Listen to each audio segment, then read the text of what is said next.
Vous êtes tout excusé. Merci Éric Coquerel d'être avec nous aujourd'hui, d'avoir accepté notre invitation alors qu'effectivement vous avez un agenda un peu chargé en cette période budgétaire.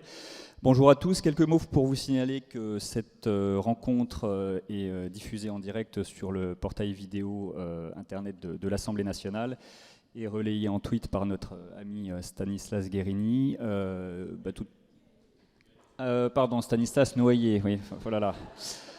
Alors, je ne sais pas où je suis allé le chercher. Voilà, c'est Stanislas Noyer. Et tout de suite, je passe la parole à Chantal pour une première question. Oui, bonjour Monsieur le Président.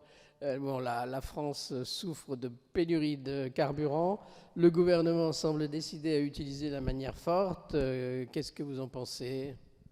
Il a réussi à développer les grèves. Donc, c'est ce que je constate déjà comme premier élément, puisque après les déclarations de Madame Borne hier, la raffinerie de Donge a été occupée en grève et toutes les autres ont été reconduites. Donc voilà, je crois que d'essayer comme ça de passer en force, c'est-à-dire d'accroître la tension, n'est pas la meilleure manière de résoudre la question. Le gouvernement eût mieux fait de mettre son poids pour forcer notamment Total à négocier. Je rappelle qu'on a eu Monsieur le maire qui, pendant pas mal de temps, à chaque fois qu'on lui posait la question de savoir comment les entreprises qui faisaient des bénéfices historiques pouvaient redistribuer leurs bénéfices également à l'avantage des salariés, je me rappelle que sa réponse était nous allons les convaincre. Bon, force est de constater qu'aujourd'hui, s'ils sont éventuellement convaincus ou s'ils s'apprêtent peut-être à être convaincus, c'est dû aux grèves et non pas aux déclarations du gouvernement. Donc au moment où ceux-ci sont peut-être en passe d'y arriver, je pense que ce n'était pas le message à envoyer. Le message à envoyer, c'était une pression sur Total pour accélérer les négociations. Je rappelle que les négociations, c'est demander 10% d'augmentation de salaire quand le groupe Total va faire cette année vraisemblablement 2 fois plus de bénéfices que l'an dernier, qui étaient déjà des bénéfices historiques, et peut-être 2 fois plus de dividendes. Donc c'est normal que les salariés en tirent des fruits. Donc je suis totalement solidaire de leur mobilisation. Il y a eu des accords ont été signés chez Exxon. Apparemment, la CGT ne suit pas et semble très en pointe dans ce conflit. Est-ce qu'il n'y a pas aussi une querelle de succession au sein de la CGT ? Est-ce que M. Martinez dirige encore sa centrale syndicale ? Ce n'est pas très exact. C'est la CGT et Force ouvrière qui sont très en pointe dans ce conflit. Donc il y a 2 syndicats, au moins. Non, c'est pas la question de la succession qui expliquerait pourquoi les salariés se mobilisent. Ce qui explique pourquoi les salariés se mobilisent, c'est qu'il y a un problème de pouvoir d'achat dans ce pays, il y a un problème de redistribution de la plus-value vis-à-vis des salaires, et c'est encore plus vrai quand ce sont vis-à-vis de groupes qui font les bénéfices dont j'ai parlé. Voilà, c'est tout. Les gens ont besoin d'argent, et c'est normal qu'à partir de là, si on ne leur laisse pas d'autre choix, parce que personne ne fait grève par plaisir, je voudrais le rappeler quand même ici, eh bien c'est normal qu'ils utilisent ce droit constitutionnel pour se mobiliser. Et encore une fois, moi je crains que les déclarations de Mme Borne n'enveniment les choses, voilà, plutôt d'essayer d'atterrir le plus vite possible. Oui, Perrine. Oui, bonjour, Perrine Vasse pour BFM TV. J'ai une petite question, Monsieur Coquerel. Ça vient d'arriver. Le Conseil des ministres a délibéré sur la possibilité d'utiliser le 49.3 si la situation nécessite d'y avoir recours. Depuis le début de la matinée, chez les députés de la majorité, les débats d'hier soir ont un petit peu refroidi les ardeurs.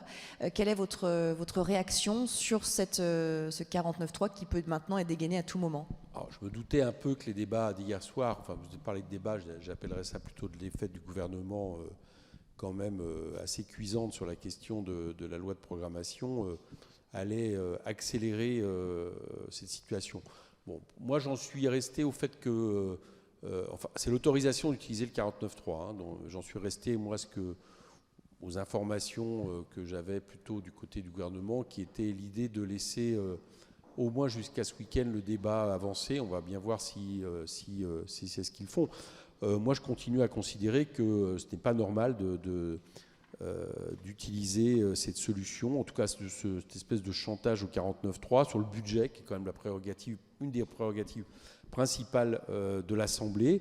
Je pense qu'il revenait au gouvernement. J'avais j'allais dire majorité, mais on voit depuis hier que c'est une minorité, donc je vais arrêter de dire majorité, il revenait au gouvernement d'essayer de trouver les voies, ce qu'il ne fait pas qu'il ne fait pas pour arriver à faire passer son budget. Alors ça pouvait être de lâcher du lest vis-à-vis de telle ou telle opposition, parce que c'est vrai que les oppositions votent à certains moments contre des mesures, pas forcément pour les mêmes raisons. Donc c'était à lui de regarder ce qu'il pouvait faire pour essayer de composer une majorité. Au lieu de faire ça, j'allais dire, il essaye de contourner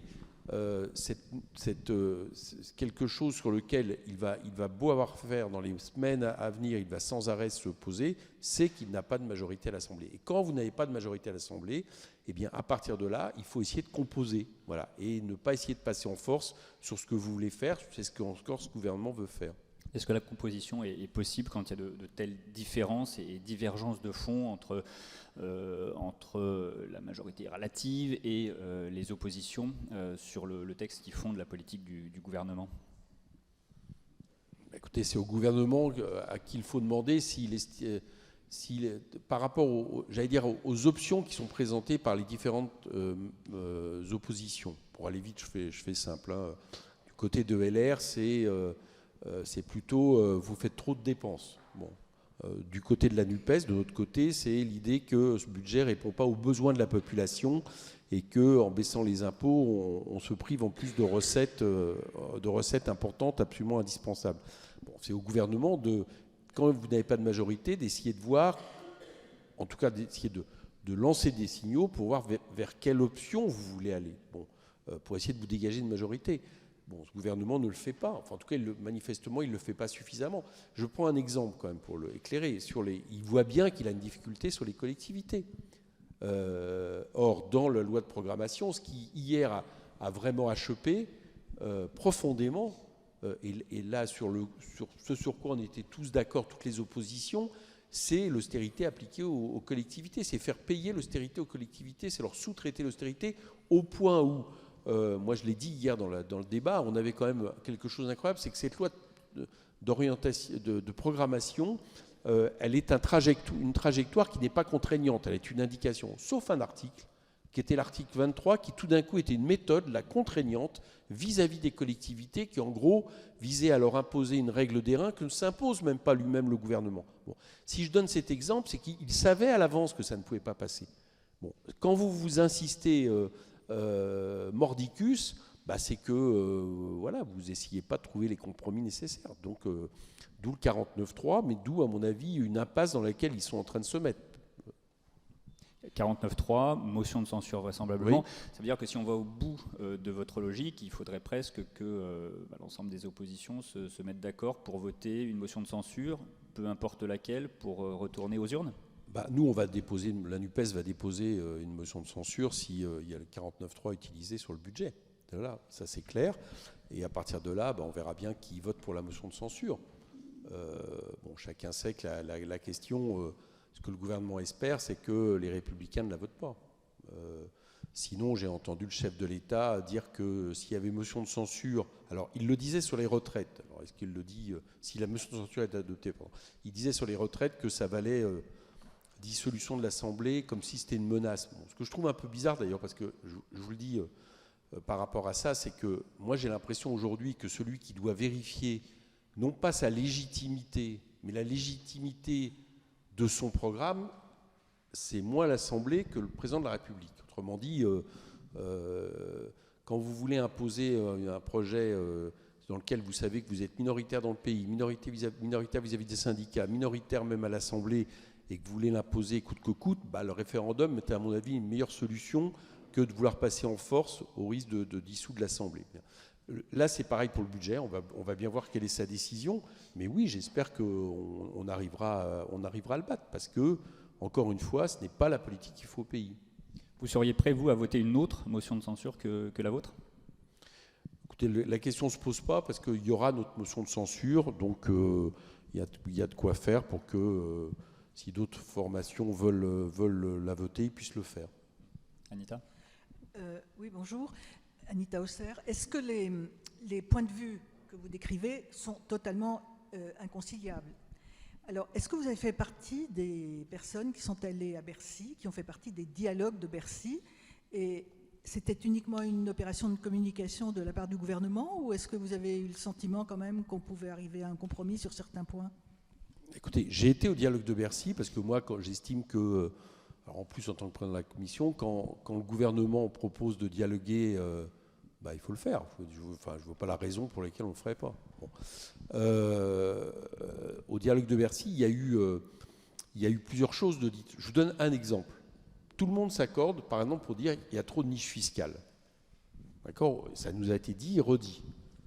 Alors on peut se dire, les dialogues de Bercy, ça pourrait servir à ça. Ça pourrait servir à changer de budget pour tenir compte de ça et baisser des niches fiscales qui, je vous rappelle, sont des dépenses. Bien. Et on regarde l'amendement qui est l'article qui est proposé pour les niches fiscales. On voit 6 malheureuses niches fiscales qui sont quasiment toutes caduques, qui sont microscopiques, et on ne touche pas, par exemple, au crédit impôt recherche. Or, le crédit impôt recherche, même la majorité explique qu'aujourd'hui, il faudrait au moins le réformer. Ce n'est pas réformé. Donc j'ai l'impression que ce sur quoi on nous a dit on va regarder, on va observer, franchement, ça a été fait de manière tellement homéopathique que j'en viens à me dire que ça n'a servi à rien. Voilà, sauf à préparer le terrain. Je pense que tout ça visait surtout à essayer de faire en sorte, d'ailleurs, rien ne prouve que pour l'instant, le gouvernement, c'est pour ça que le 49.3 comme pression, mais faire en sorte que, en gros, à minima, les Républicains s'abstiennent. Je pense que c'était ça l'objectif. Est-ce qu'on n'est pas un peu, vous parlez du 49.3, on voit que le gouvernement prépare les esprits en annonçant dès aujourd'hui que le Conseil des ministres a autorisé son utilisation. Est-ce qu'on n'est pas un peu de part et d'autre dans une forme de jeu de rôle, le gouvernement, la majorité, les oppositions, les républicains dont on sait qu'ils sont en plein congrès. Est-ce que vous pensez que c'est compréhensible pour les Français confrontés aux difficultés aujourd'hui, d'avoir l'impression un peu que chacun se renvoie la balle? Moi, très franchement, je trouve que j'aime pas ce genre d'expression. Je vous le dis, j'aime pas l'idée que c'est un jeu de rôle, l'Assemblée, quoi. Comme si on était en train de faire un théâtre. Moi, j'ai l'impression que l'Assemblée nationale, pour le coup, représente pas trop mal aujourd'hui quel est le paysage politique en France. Voilà. Et à partir de là, c'est ce qui est sorti des urnes. Et c'est pas un jeu de rôle, c'est que il n'y a pas de majorité pour ce gouvernement. Voilà, donc c'est des choses sérieuses. Si nous on vote, par exemple, si nous on combat ce budget, c'est parce qu'on estime réellement qu'il ne résout pas la situation gravissime dans laquelle l'an prochain va être ce pays. Constatons que ce pays, l'an prochain, il risque d'être en récession. Je dis ça comme ça parce que le mot comme ça est utilisé, mais de mémoire, il n'y a pas eu de récession après la crise des subprimes en France. Donc quand vous rentrez en récession, ce n'est pas juste le fait que vous passez de 1% de croissance à la récession. Les conséquences sont celles de déflagration économique. Et je ne parle pas de ce qu'on a vu cet été, c'est-à-dire que le réchauffement climatique et le fait que la France brûle, c'est maintenant. Donc ce budget, par exemple, pour nous, NUPES, ne répond réellement pas aux questions. Donc c'est pas un jeu de rôle, c'est pas, comme je l'ai entendu hier M. Attal nous dire, votre seul objectif c'est de battre le gouvernement. Non, notre seul objectif c'est de dire ce budget ne répond pas aux urgences de l'heure, donc il en faut un autre. Voilà. Charge après à M. Macron d'essayer de trouver les solutions pour avoir une majorité, pour essayer de répondre aux besoins du pays. Donc non, il n'y a pas de jeu de rôle. On comprend bien le débat de fond qui existe, issu des urnes sur ce budget et sur les autres textes, mais on voit bien que sur la question, et c'était ça le sens de ma question, sur la question du 49.3, on voit bien que chacun essaye de mettre un petit peu l'autre dans le corner, tout en défendant sur le fond ses positions, ce qui est légitime. La question du jeu de rôle intervenant davantage sur la façon dont tout ça va finir, qui semble un peu écrite d'avance. Oui, écoutez, alors d'abord je ne suis pas sûr que ça soit écrit d'avance personnellement, mais parce que tant que les votes ne sont pas faits, mais j'allais dire que c'est au gouvernement qu'il faut poser la question. Voilà. Moi, en tout cas, je trouve que d'utiliser, constater quand même une chose, c'est qu'aujourd'hui, on va être au premier jour de débat des amendements du PLF. Un seul jour. sont prévus des débats jusqu'à mercredi prochain. Utiliser l'idée que dès maintenant, on va mettre en place, le 49.3 est là comme buté. Je trouve qu'il y a vraiment une manière de gouverner le pays qui est problématique. Voilà, c'est avoir peu confiance dans ses arguments. Et moi, j'ai vu quand même, je dis ça en commission, mais j'ai vu des votes qui m'ont étonné. Par exemple, en commission, je le dis franchement, je pensais que le CVAE allait être battu. Bon, le CVAE n'a pas été battu. Le RN et les Républicains ont même voté pour l'article du gouvernement. Moi, je pense que le débat démocratique, ça serait de continuer. Et le gouvernement pourrait peut-être après, d'ailleurs, en fonction des différents votes, se tourner vers ceux qui paraissent le plus près de pouvoir voter son texte en disant « mais on ne comprend pas très bien ». Mais il ne le tente même pas. Donc voilà, moi je crois que M. Macron, c'est toujours le passage en force. Il a du mal en réalité à enregistrer l'idée qu'il est dans un nouveau quinquennat qui n'est pas le même que la dernière fois parce qu'il n'a pas de majorité à l'Assemblée. Et donc, il compte utiliser toujours les mêmes choses avec des chantages au 49.3, des chantages à la dissolution. Mais franchement, ça va l'amener dans le mur, ça, je pense. Stanislas Noyer. Oui, Stanislas Noyer, journaliste indépendant. Votre collègue Manuel Bompard de la Commission des finances et des Insoumis a dit qu'il était prêt à voter une motion de censure déposée par le RN. Est-ce que vous partagez son point de vue ? Et puis j'ai une deuxième petite question. Est-ce que la France a les moyens de se payer des élections alors qu'on est en guerre ? Non, moi je ne partage pas ce point de vue. C'est un débat en ce moment chez les Insoumis, mais qui est réglé par le fait que ce débat, pour l'instant, n'a pas lieu d'être parce que, de toute façon, nous allons déposer des motions de censure qui nous permettront d'éviter le choix cornélien de se dire le RN dépose une motion de censure, c'est la seule solution pour battre le gouvernement, donc qu'est-ce qu'on fait ? Voilà. Donc concrètement, ce débat ne se posera pas parce qu'on aura matière à battre la politique du gouvernement avec la motion de censure qu'on déposera. Après, voilà, c'est bien, il y a des débats qui sont d'ailleurs pas simples toujours sur cette question à France Insoumise comme d'autres formations, et puis c'est normal. Je crois que Stanislas, on attend le micro. Oui, je sais que le RN le dit. Il puisse l'accepter. Oui, donc, oui, est-ce que vous veillerez à la rédiger d'une manière telle que le RN ne puisse pas la voter ? Non, excusez-moi, mais nous ne faisons pas une motion de censure en fonction de ce que va faire ou pas faire le RN. C'est pas ça. Non, c'est pas ça l'objectif. L'objectif, c'est qu'on fait une motion de censure sur ce qu'on estime nécessaire, par exemple sur la question démocratique, par exemple sur la manière dont on traite l'Assemblée nationale. Et évidemment, une motion de censure est toujours faite pour essayer d'être majoritaire. Bon, vous m'avez posé une question, je vous ai répondu franchement. Vous m'avez demandé, moi, est-ce que moi je suis prêt à voter des textes initiés par le RN ? Ma réponse, elle n'est pas toujours simple. Elle n'est pas toujours simple, parce que pour plein de raisons, mais ma réponse est non. Voilà. Mais encore une fois, sur les prochaines motions de censure, que ce soit celle du budget, ou que ce soit celle éventuellement d'une réforme des retraites, dont le chef de l'État d'ailleurs serait bien inspiré de la retirer, parce que je continue à ne pas comprendre très bien ce qu'il cherche à mettre en tension le pays et à se mettre aussi dans cette impasse démocratique alors même qu'on annonce une année de récession. Enfin bon, je vais mettre ça de côté. Je pense qu'on n'aura pas ce choix. Ce choix ne se posera pas parce qu'on aura notre motion de censure. Brigitte. Oui, Brigitte Boucher, LCP. Il va y avoir sans doute ce 49.3 sur le budget. Il y a aussi le budget de la sécurité sociale qui arrive après. Ça risque d'activer aussi un 49.3. Il y a le projet de loi sur les énergies renouvelables. Ça va être compliqué aussi. Est-ce qu'on rentre dans une période d'immobilisme un peu à l'Assemblée nationale ? Comment vous voyez la période qui arrive ? Et puis une deuxième question sur Sandrine Rousseau qui a appelé à une grève générale. Est-ce que c'est un mot d'ordre qui pourrait s'ajouter à la manifestation de dimanche, à votre grande marche ? Alors, c'est des questions très différentes. Je n'ai pas l'impression que l'Assemblée soit dans l'immobilisme. C'est-à-dire que là, qui a assisté au débat hier, c'était tout sauf de l'immobilisme. Et même s'il y a le risque du 49.3, j'ai l'impression que cette Assemblée, paradoxalement, fait plus de politique, a plus d'importance qu'en quelques semaines, que même quelques jours, qu'en 5 ans de chape de plomb d'Emmanuel Macron et de l'exécutif comme on l'a vécu. Donc voilà, je trouve que menace du 49.3 ou pas, ça n'empêche pas qu'il y ait des débats politiques forts. Sur la grève générale,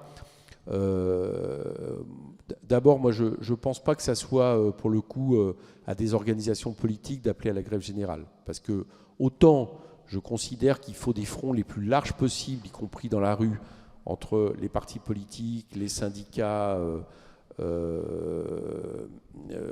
pour faire face à des mesures gravissimes, autant, à un moment donné, les syndicats ont quand même certaines prérogatives qui est ceux, justement, de leur tactique, de leur stratégie dans les entreprises. Donc on peut conseiller, on peut dire tiens il faudrait, mais je ne pense pas que ça soit à nous d'appeler à la grève générale.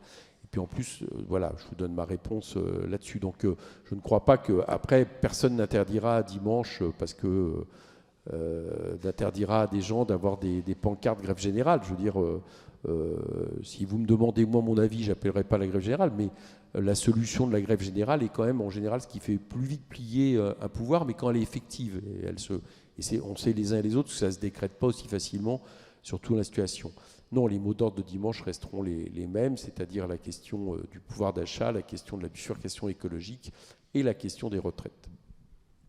François Gervais, Horizon Politique, vous avez parlé de votre motion de censure. Est-ce que vous pensez que Adrien Quatennens sera là pour la voter? Est-ce que vous voulez nous donner des précisions sur son retrait, puisqu'il a dit qu'il se mettait en retrait? Écoutez, il est en congé maladie. Pour l'instant, c'est ça concrètement qui se passe.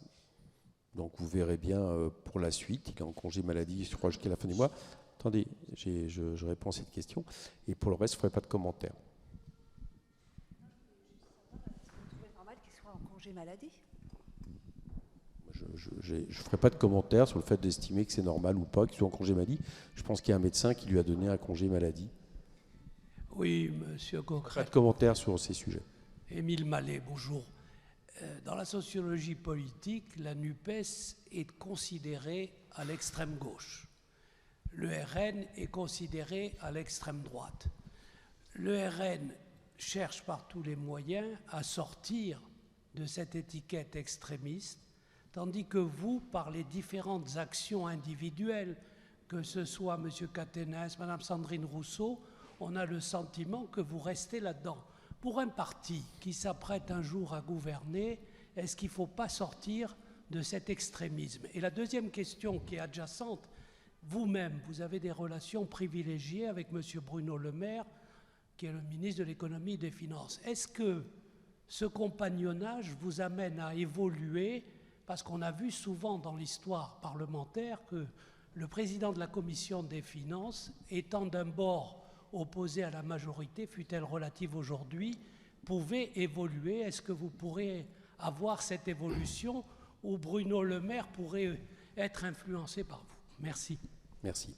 Écoutez, c'est une question un peu partisane parce qu'on ne s'est jamais revendiqué de l'extrême gauche parce que nous ne sommes pas d'extrême gauche. Il y a une extrême gauche dans ce pays.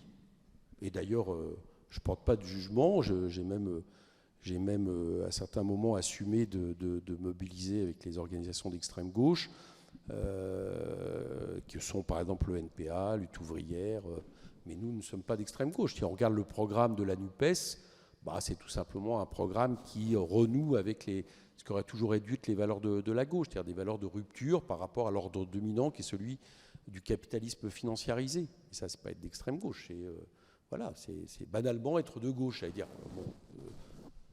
Il faut le répéter parce que c'est vrai que on va dire qu'il y a une certaine forme d'accommodement avec le système qui a, à un moment donné, fait oublier ce qu'était la gauche. Mais voilà, nous sommes la gauche. Donc ça, c'est ma première réponse. Et je ne pense pas que nos mesures soient extrémistes. J'ai bien regardé. Nous ne proposons pas la socialisation de tous les moyens de production. Nous ne proposons pas... nous proposons de prendre le pouvoir par le vote et par les urnes. Bref, voilà. Donc moi, je ne me reconnais pas dans cette vision. Alors, est-ce que moi, je suis capable d'évoluer? Je n'ai pas de relation privilégiée avec Bruno Le Maire. J'ai des relations courtoises parce que, d'abord, moi, je suis un peu comme ça. Tant qu'on ne m'agresse pas, j'essaye d'être courtois avec les gens. Et puis parce qu'en tant que président de la Commission des Finances, j'ai un rôle qui ne peut pas être seulement celui d'un opposant. Voilà. Et même si j'avais un rôle seulement d'un opposant, ça ne m'empêcherait pas, je l'ai fait pendant 5 ans, d'avoir des rapports courtois avec Bruno Le Maire. Est-ce que ça me fera évoluer sur le fond de ce que je pense? Absolument pas. Voilà. Je continue à être comme je suis, simplement, j'estime normal d'avoir des rapports institutionnels entre le président de la Commission des finances et le gouvernement. Et je dois dire que grâce à peut-être un peu grâce à ma qualité, mais grâce aussi à la qualité de Bruno Le Maire, je l'ai écrit donc je le dis, que je considère comme, à mon avis, un des meilleurs ministres du gouvernement, ça se passe plutôt bien. Voilà. N'empêche, ça ne m'empêche pas de m'opposer fortement au banc face à lui.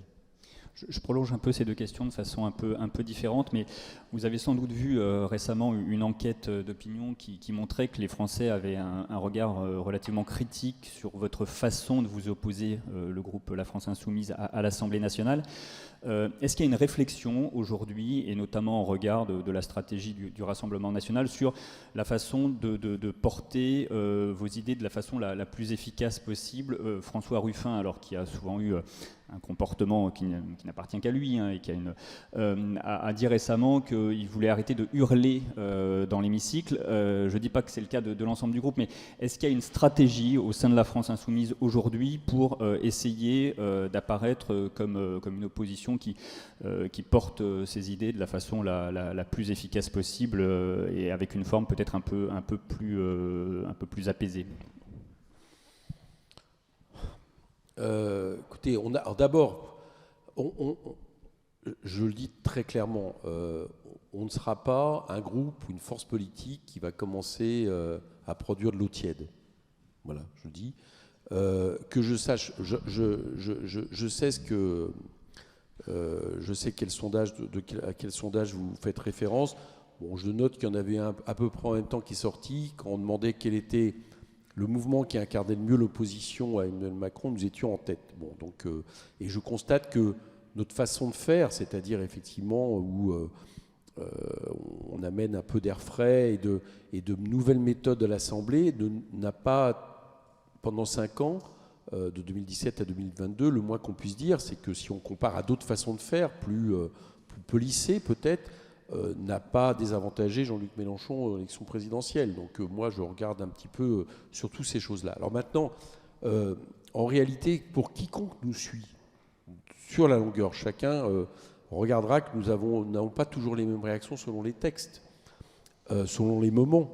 Que par exemple, on nous dit, des fois on nous dit, tiens, vous faites de l'obstruction. Regardez, là par exemple, sur les différentes lois, et ça a presque été vrai pendant les 5 ans, on produit environ, j'allais dire 20% des amendements des Républicains, en nombre, je parle. Hein. On veille toujours, par exemple, on a toujours veillé à avoir des amendements d'opposition et des amendements propositionnels. Et dans la forme, encore, ça dépend des textes. Là, par exemple, sur le budget, on a tous estimé que, parce qu'on voit bien qu'on peut gagner des amendements, que si on argumente, on peut peut-être convaincre d'avoir un profil qui est un profil d'abord débat argumenté et plutôt que, j'allais dire, d'opposition frontale, qui pourrait revenir, par exemple, sur le projet des retraites. Bon, parce que c'est comme ça qu'on est le plus efficace. Donc on le fait. Et d'ailleurs, j'espère que vous allez poser la même question hier au soutien du gouvernement, qui hier dans l'Assemblée, à la fin, c'était un peu la foire de l'empoigne. On les entendait hurler, enfin... une fois qu'ils ont perdu. Donc voilà, on peut se demander s'ils ont décidé maintenant de se radicaliser. Je ne sais pas, ça serait une bonne chose à leur demander. Enfin bon, pour vous dire, on n'a jamais été sur un seul registre. Donc, et en plus de ça, là, il y a une autre chose, c'est qu'on a bien noté qu'à certains moments, on avait certains, y compris dans les médias, avaient envie un peu de surjouer ce qu'ils ont envie de donner à voir de France Insoumise. Autrement dit, si à France Insoumise, tout d'un coup, il y a quelqu'un qui interpelle durement le gouvernement ou autre, on va plus avoir tendance à dire « Ah, regardez, France Insoumise, c'est devenu insupportable », et on le fait beaucoup moins pour d'autres groupes. Voilà. Donc on fait attention, parce qu'on n'a pas spécialement envie de vous donner des points de ce point de vue-là. Mais ce qui ne change rien, excusez-moi, j'insiste, ce qui ne change rien, encore une fois, sur la radicalité de ce que nous proposons, sur le fond.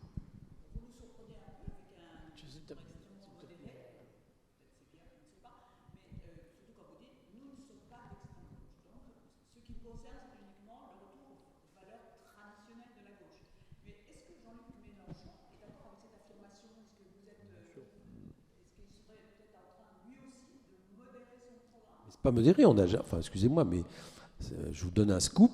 Retrouver, depuis qu'on a créé un peu le courant historique, enfin le courant que nous formons avec Jean-Luc Mélenchon, création du parti de gauche après les Insoumis, retrouver un seul moment où on s'est revendiqué d'extrême gauche. Jamais.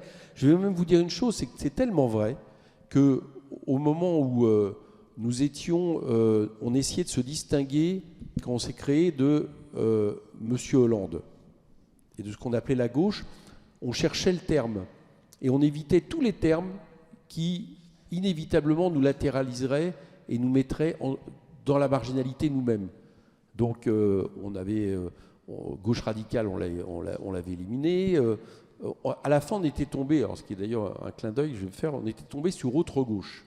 Bon, il valait ce qu'il valait. Je remarque avec amusement qu'aujourd'hui, c'est repris par M. Cazeneuve.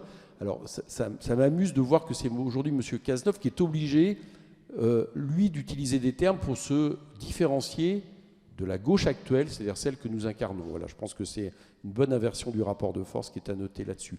Mais voilà, donc on a toujours refusé. Voilà. Encore une fois, c'est pas. Quand je dis ça, j'ai du respect pour le NPA, pour des organisations qui, elles, se revendiquent d'extrême gauche, y compris dans la forme d'accession qu'ils imaginent pour mettre leurs idées, pour rendre leurs idées majoritaires à la société. Mais nous ne le sommes pas. Je le répète encore une fois, nous considérons que c'est par les urnes que nous devons devenir majoritaires, même si nos démocraties reconnaissent aussi les mobilisations sociales comme partie intégrante de la démocratie et de processus pour changer les choses. Nous pensons, et nous avons un programme qui n'est pas un programme extrême, qui est un programme très clairement contre le capitalisme financiarisé, ça c'est vrai. Mais bon, traditionnellement, la gauche, n'était pas sauf depuis quelques années, était plutôt pour renverser quand même le système établi, ou en tout cas le remplacer plutôt. Oui, bonjour, Jean-Michel Lamy, Nouvel Économiste. Vous nous dites que le budget ne répond pas aux urgences. Bon, à la place, vous voulez installer le circuit. On part des besoins pour plus de dépenses publiques et plus d'impôts. Alors, pour créer cette dynamique, qu'est-ce que vous regardez comme indicateur? Le taux d'inflation, le déficit commercial, les profits des entreprises qui font tout de même les investissements. Si vous voulez être sérieux, il faut, contrairement à ce que vous venez de dire, faire la socialisation des moyens de production. Bien, je vais répondre. D'ailleurs, j'en profite pour dire que demain, la NUPES présente des mesures budgétaires alternatives sur ce que nous ferions si nous gouvernons demain à 14h. Non, alors par exemple, première affirmation de ce que vous dites, nous ne sommes pas pour augmenter les impôts. Nous sommes pour les rendre plus justes. Et les rendre plus justes, ça va être notamment de revenir sur tous les cadeaux qui ont été faits aux plus riches de nos concitoyens, en général les plus riches détenteurs de capitaux de nos concitoyens depuis des années.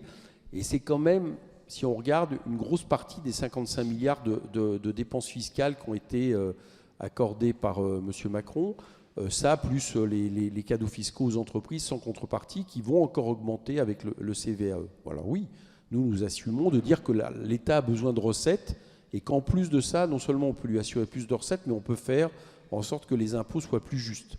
C'est d'ailleurs valable pour les entreprises. Vous voyez, je vais vous étonner, je vais vous parler des entreprises. Je vais lancer, en tant que président de la commission, une mission d'information sur les entreprises, parce que je trouve étonnant que dans ce pays, les PME payent en gros 25% en moyenne sur l'impôt sur les sociétés, pendant que les 300 plus grosses entreprises payent en moyenne 17%, et que des entreprises comme Total payent 0 impôt. Voilà. Donc je trouve qu'il y a matière à chercher. Ça permettrait de rapporter plus d'argent et d'être un peu plus juste vis-à-vis des entreprises de ce pays. Donc ce n'est pas la question d'augmenter les impôts pour tous les Français, c'est de les rendre plus justes et plus efficaces. Deuxièmement, nous disons que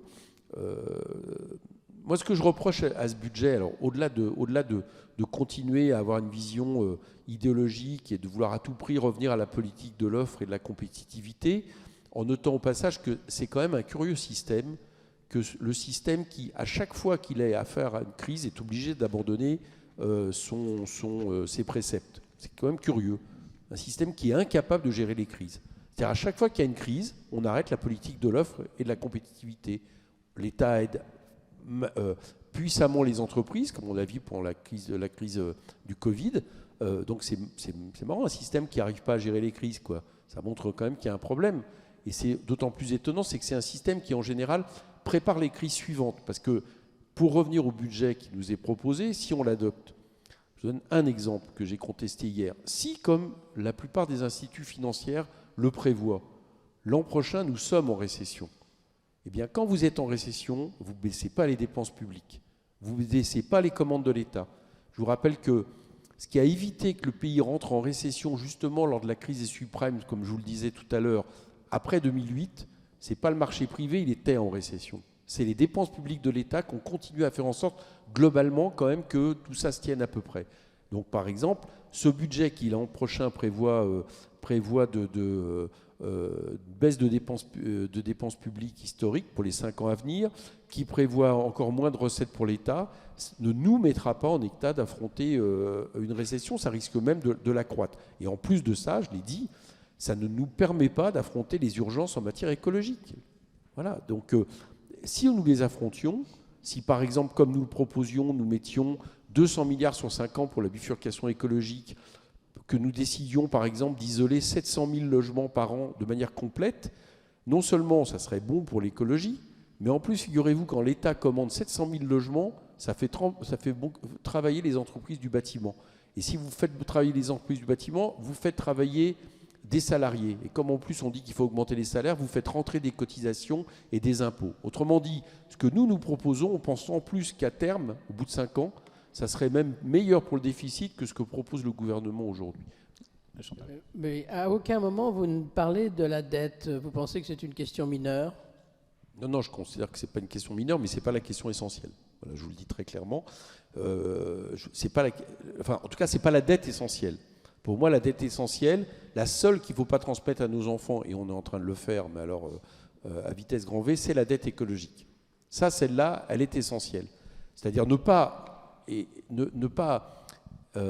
ne serait-ce que faire ce qu'il faudrait pour répondre aux accords de Paris, et on en est très loin, nous prenons un risque considérable simplement pour pouvoir continuer à vivre sur cette planète. Bon.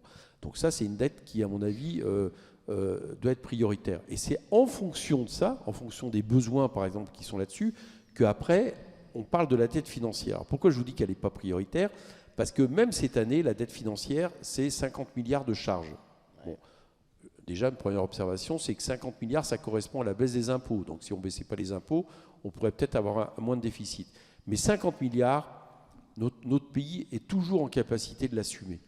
C'est pas, je dis pas que c'est pas un souci, mais ça ne devrait pas être la priorité. Revenir à 3% de déficit ne devrait pas être la priorité. La priorité, ça devrait être de répondre aux besoins.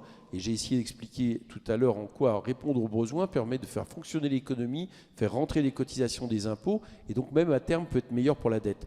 Mais la manière dont nous envisageons cette question, comme une espèce j'allais dire presque d'objectif majeur de politique budgétaire, je pense que c'est se tromper. Non seulement vous ne baissez pas la dette, la preuve, mais en plus de ça, au nom de ça, vous baissez les dépenses publiques au moment où il faudrait au contraire en produire. Vous le disiez tout à l'heure, les groupes de la NUP vont présenter demain leurs propositions dans le cadre du budget. Quels sont les pas que le gouvernement devrait faire vers vous pour que, alors non pas que vous votiez au final le budget, mais pour que vous disiez qu'il y a quand même quelques éléments, quelques pas qui vont dans le bon sens. Et à l'inverse, est-ce que vous seriez prêt à voter, même si ça ne vous satisfait pas pleinement, un certain nombre de dispositions, par exemple l'amendement sur les super-profits qui transpose en fait le dispositif qui a été décidé au niveau européen? Alors on a voté tous les amendements ou tous les articles qu'on estime bons. On ne s'est jamais empêché de le faire. Ça, je dis ça comme base de départ. Deuxièmement, sur la question des taxations, très franchement, moi j'espère pouvoir le voter. D'abord parce que c'est quand même grâce à nous que le gouvernement fait un premier pas, même s'il est insuffisant, parce que globalement, ce que met le gouvernement sur la table, ça laisse de côté les profits de Total. Donc c'est pas...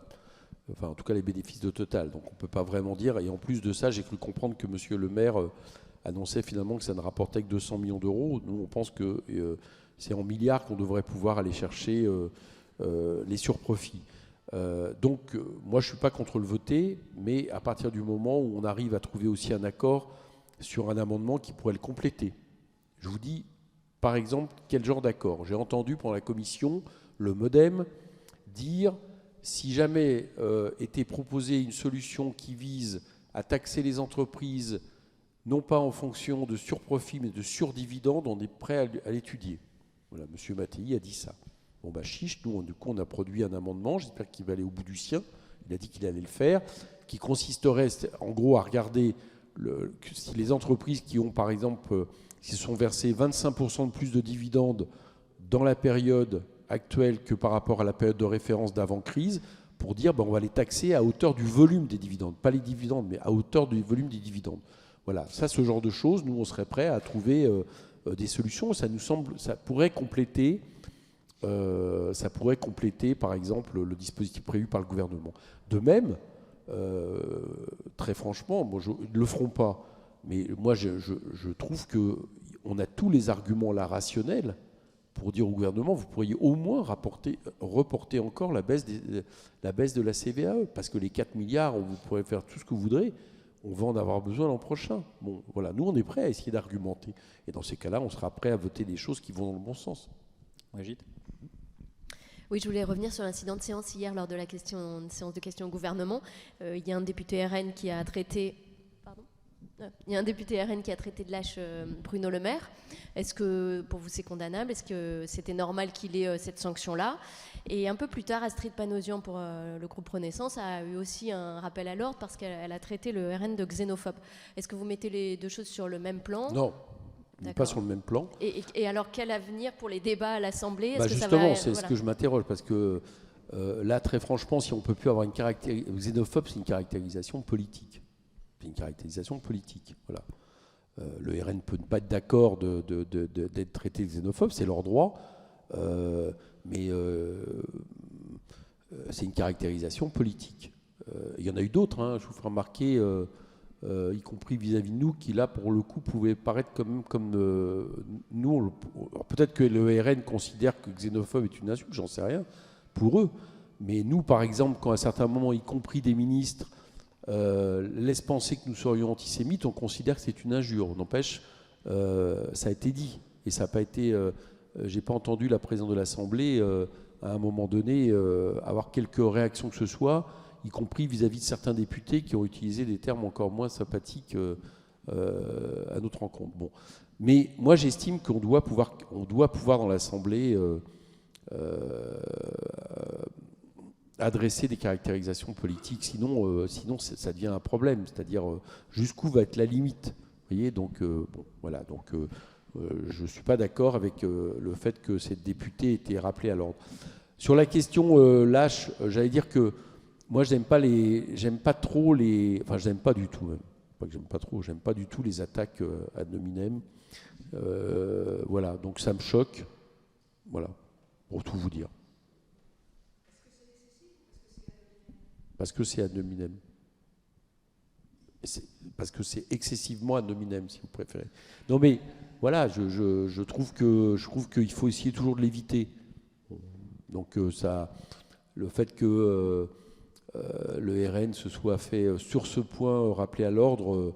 bon, après, j'ai entendu Madame Le Pen qui dit, bon, il va falloir définir qu'est-ce qu'on peut dire, qu'est-ce qui est de l'ordre de l'insulte, en gros.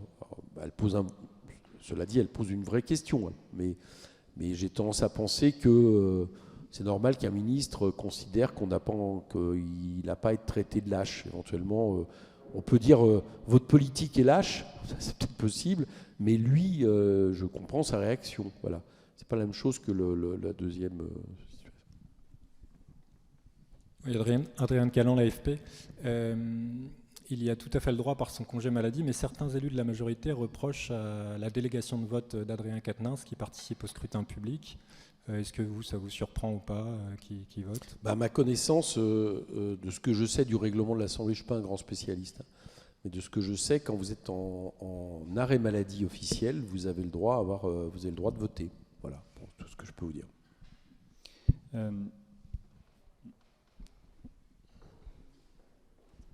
Bonjour, Camille Romano, JSD.fr. Je voulais savoir si vous aviez des précisions sur la marche de dimanche, notamment le nombre de personnes que vous attendez, si vous avez une estimation, un espoir.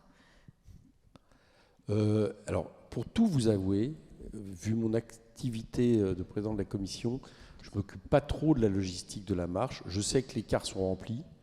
Je vois des affiches un peu partout collées. Dans ma circonscription, on colle comme des fous, etc., avec des grandes affiches. Donc, à mon avis, nous allons être très nombreux. Voilà. Je pense que nous serons plusieurs dizaines de milliers de personnes. Voilà, je vous réponds. Okay. Après, j'attendais un chiffre, mais... Non, ça c'est impossible. Alors là, je sais même pas...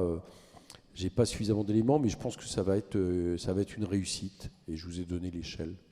Voilà. Okay. J'ai une autre question également, si je peux, sur Jean-Luc Mélenchon, à qui vous avez fait référence plusieurs fois pendant l'heure.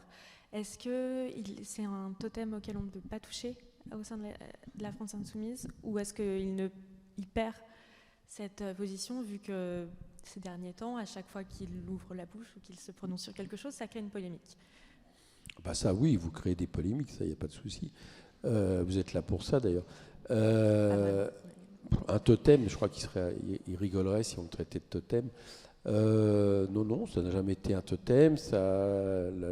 Tous les avis peuvent exister à France Insoumise sans que ça fasse de crise. Simplement, il faut peut-être toujours faire attention à faire en sorte que, comment dire, on ne tombe pas dans les pièges qu'on veut nous tomber, et que on se transforme pas publiquement en meilleur ennemi de soi-même. C'est-à-dire, voilà. Donc, moi, je trouve ça bien quand les choses se disent, et elles se disent. Enfin, là, je ne parle pas seulement vis-à-vis de Jean-Luc Mélenchon, en général. Quand les choses peuvent se dire en interne, je trouve ça bien en général, parce qu'on n'a pas forcément la nécessité d'offrir des points à l'adversaire. Voilà ce que j'ai un peu envie de dire. Mais franchement, l'idée que comme ça, il y aurait une espèce de mouvement dans lequel telle ou telle personne, et à commencer par Jean-Luc, serait hors critique, c'est pas l'histoire de notre mouvement, c'est pas vrai. Enfin, en tout cas, des positions qu'on peut prendre. On peut avoir un avis, tiens, est-ce que tu as bien fait, tu n'as pas bien fait, et ça se passe sans drame. Pour bien comprendre ce que vous venez de dire, vous pensez que, parce que vous parlez de polémiques médiatiques, mais qui naissent parfois et même souvent de propos politiques, vous considérez qu'Olivier Faure, plutôt que de répondre par un tweet à Jean-Luc Mélenchon sur la marche, aurait dû lui passer un coup de fil et que ça se passe tranquillement entre vous? D'abord, là, je parlais au sein de France Insoumise, hein, déjà.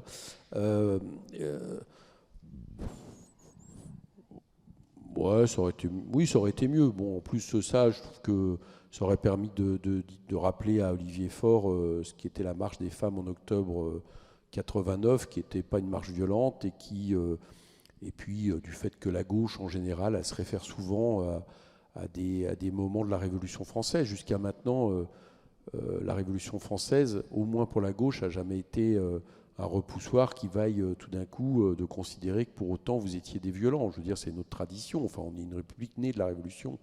Donc voilà. Bon.